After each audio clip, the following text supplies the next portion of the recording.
great question, Robbie. Discrimination and bias begins around the kitchen table. That's what I understand, is it begins around the kitchen table in a family.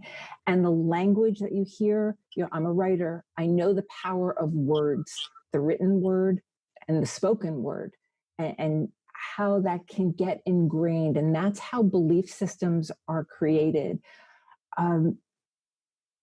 I follow a lot of leadership experts, and one of the ideas that keeps coming forward is that the fastest way to break down barriers between people, and because children are, Nelson Mandela has said it, that we are not born with bias and feeling discriminating towards other people. That's a learned belief. Mm-hmm. So the fastest way to break that down is simply to have conversations, is simply to be in a room with people who are not necessarily like you, and to find the areas of commonality. And that's one of the things I love about my class, is that we have 20 somethings alongside 30, 40, 50, 60. But, really germane to your point is what we can do better is, as parents, to talk the language of having an open mind. Honestly, and I really don't want to get political necessarily, unless you really want to go down that path. But I think that it's about staying open, about really having open eyes, open ears, an open mind. And that leads to an open heart, just to observe the people around you and not to be so fast to judge. Because I don't know, Robbie, I hope you'll take this in, that one of the biggest mistakes I made early on, which I do not make anymore, is to underestimate someone, is to take someone just on surface appearances, and then only to find out that they are gold underneath it. Does that make sense to you? Yeah, I think that's the true definition of leadership, right? Bringing out the best version of oneself. I absolutely think that's part of it. But what that requires, given that half the workforce are female, in general, females, and I have seen this all over the world, not only in the United States, females require extra encouragement to reveal who they really are. Because we are trained from the time we're young around those kitchen tables, the messages that they sound stereotypic, but they're real. Those messages that say, don't make trouble, don't make waves, look pretty, don't be too loud, don't be too bossy. We get a lot of don'ts, and which, women then grow up with these ideas and are really in need of strong encouragement to reveal and manifest all the talents and skills and intelligence that they have, which is amazing once you make it safe for them to tell you, which right. Clearly Gary did with Debbie.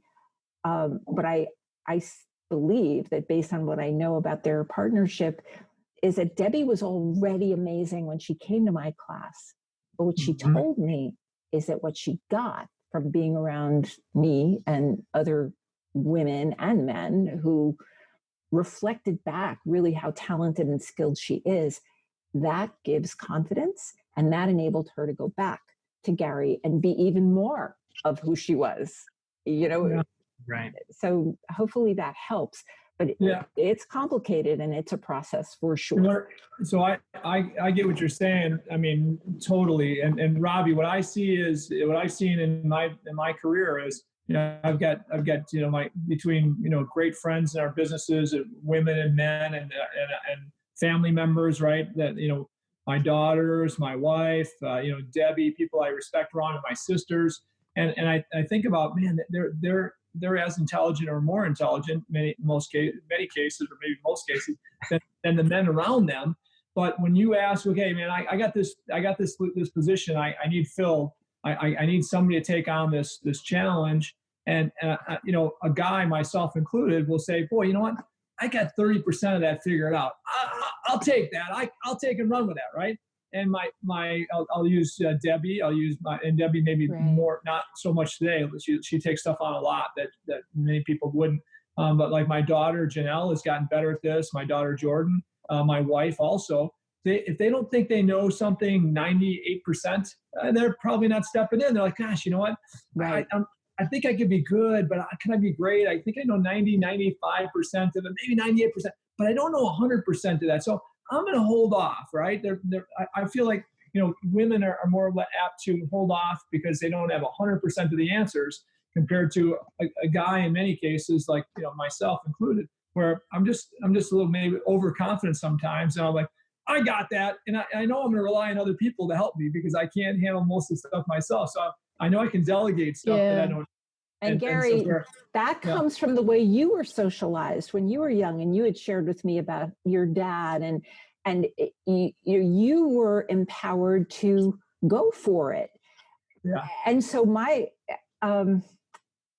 what you now understand about women, the data backs you up. The data backs you up that women need to have 95% of the qualifications for a job to even go for it. So as a leader, for you to know that, and for the other leaders who are listening to this podcast, for them to be onto that, because if they take no for an answer, or they do not take the extra step to nurture these very bright women around them, they're really missing out on a lot of talent.